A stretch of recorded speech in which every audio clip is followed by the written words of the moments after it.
All right, and we're back.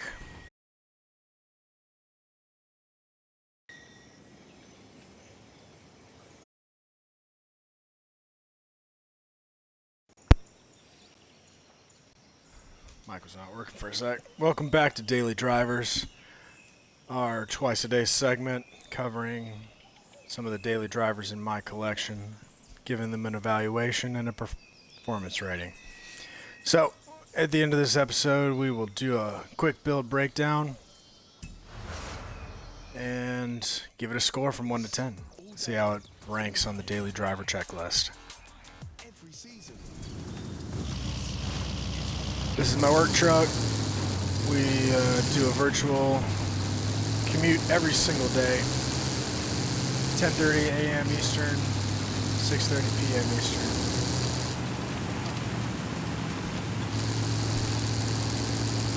If you're just now joining us, this is Daily Drivers, and I am the gentleman driver. Sit back and enjoy. We're going to go head back to the barn where I keep my cars during the day, since I don't want to drive them down the gravel parking gravel driveway.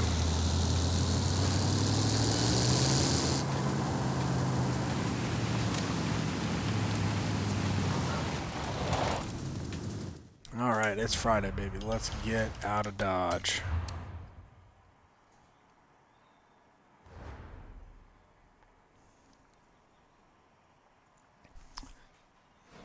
For anyone tuning in today, I hope you guys are having a good day so far. Drop a follow if you want to keep up with our series, Daily Drivers.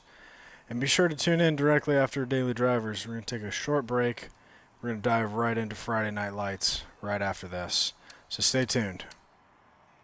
Today, we're driving the 1954 300 SL Coupe. This is one of my personal favorites out of my entire collection. I've set this one up as a race car. We've got 421 horsepower, so not crazy big stats, mostly stock engine at least. Some little adds, but those are necessary.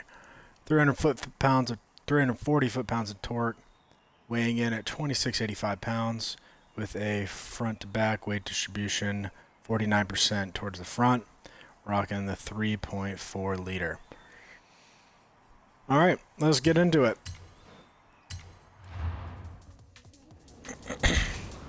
Really enjoyed this morning's drive. This is an excellent candidate for daily drivers.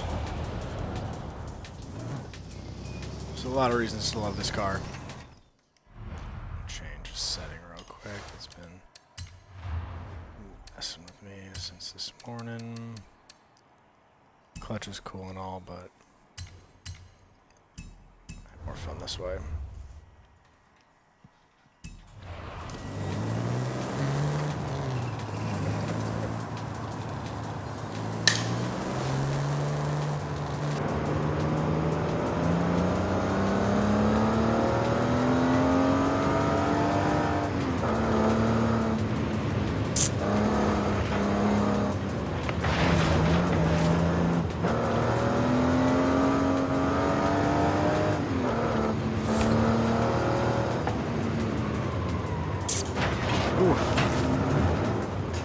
Tight in that corner there.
As always, in the evening session, we'll take the long way home through the canyon to give ourselves a little bit more seat time and see how this thing handles on a sporty drive home from work.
Magnificent.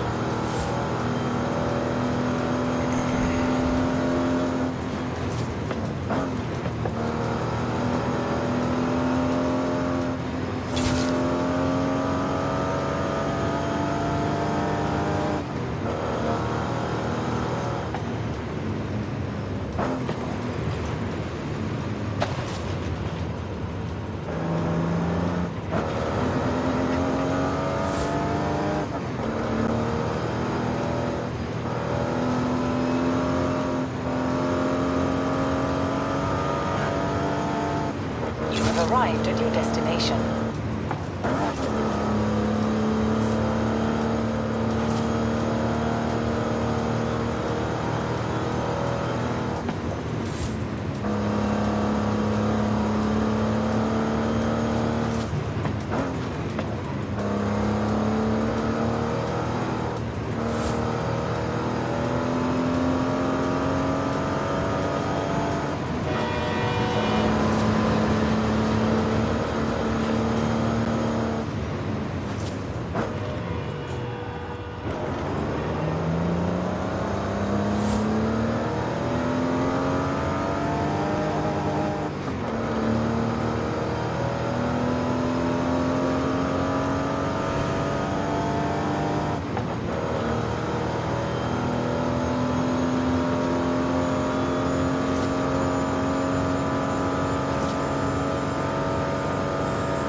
Very well mannered, very composed, almost too composed.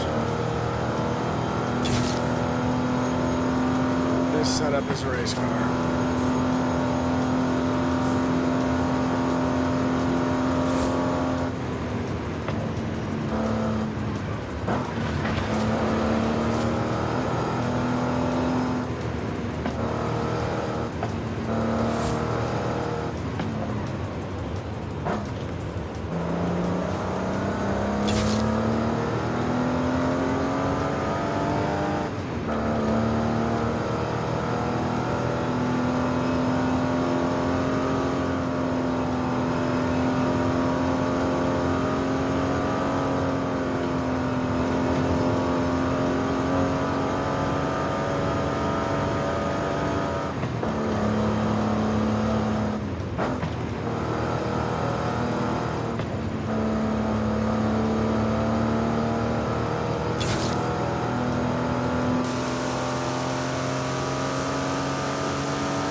was a good drive home.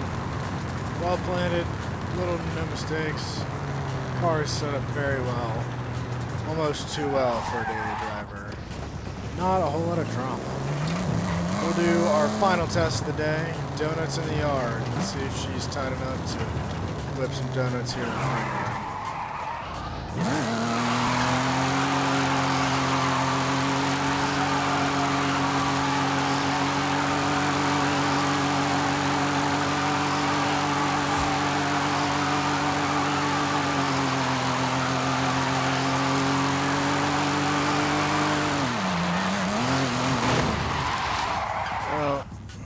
Bad exit there. That's on me.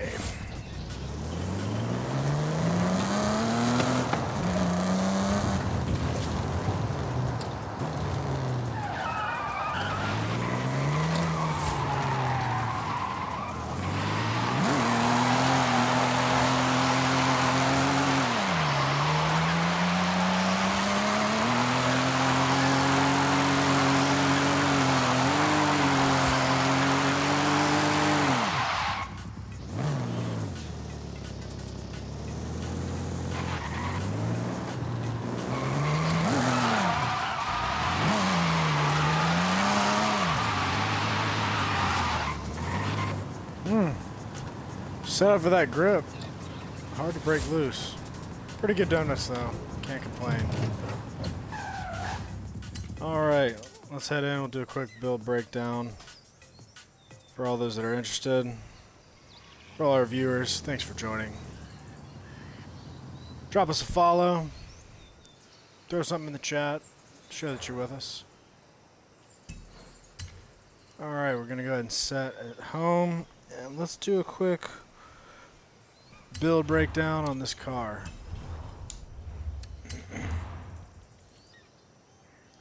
I think as far as setup goes, we probably have mostly race parts.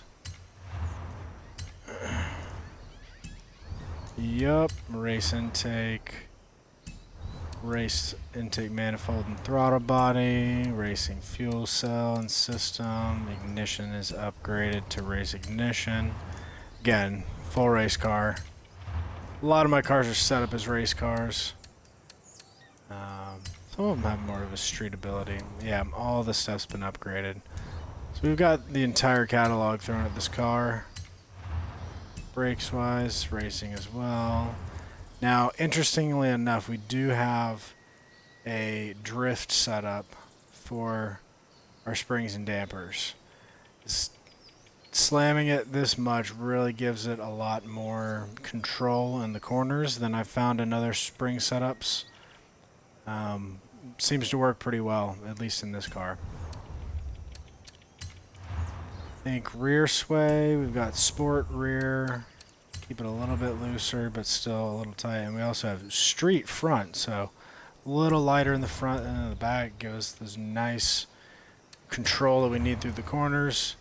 And we've got sport weight reduction. We could go full tub and probably gain a little bit more handling. Not really that measurable though. A little bit more braking power. Better launch. Slightly better handling. For a mere $23.50. Something to consider. But keeping it mostly the way it came.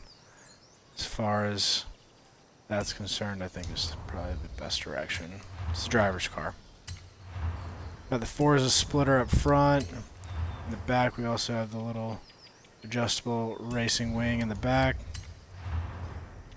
And we have a bumper delete, which I think was a really nice, clean look for this car. Alright, let's go check it out on Horizon, or on the Vista.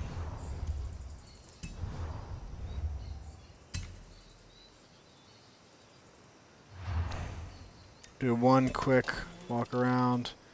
Obviously, we've got the forward opening hood. Absolutely sick. Love cars like this that have that hood. The iconic gull wing doors. How could you not love that? Great interior. I think as far as getting in and out is concerned, not too bad. You're graced with an elegant display of gauges. This is how a driver's cockpit should feel, in my opinion. Very simple, very Spartan, yet comfortable. I think as a daily driver, we are going to rank this just slightly lower than yesterday's CLK GTR. Obviously, the CLK GTR is less practical in all aspects, but it had a little bit more drama, a little bit more road presence, and honestly was a little bit, I don't know, got me to and from A to B a little bit quicker. So I'm going to get this rated here on a scale of 1 to 10 right at a 9.0. 9.0, lock it in. That's today's score on 300 SL Coupe. Absolutely fabulous machine. I think I'm going to leave this more in the category of a Sunday cruiser and a race ready, period correct race car as well. So one thing I'm not too sure about is the wheels. I think the wheels look nice in theory, gives it a little resto mod look, but we may consider changing those out at some point in the future for something a little bit more apropos. But that's the rating. Thank you guys. Hope you have a blessed rest of your day, and tune in just a little bit. We're going to take a quick 10-minute break, then we're going to hop on to Friday Night Lights, do a little bit of racing, and we'll see you over there. Thanks for joining.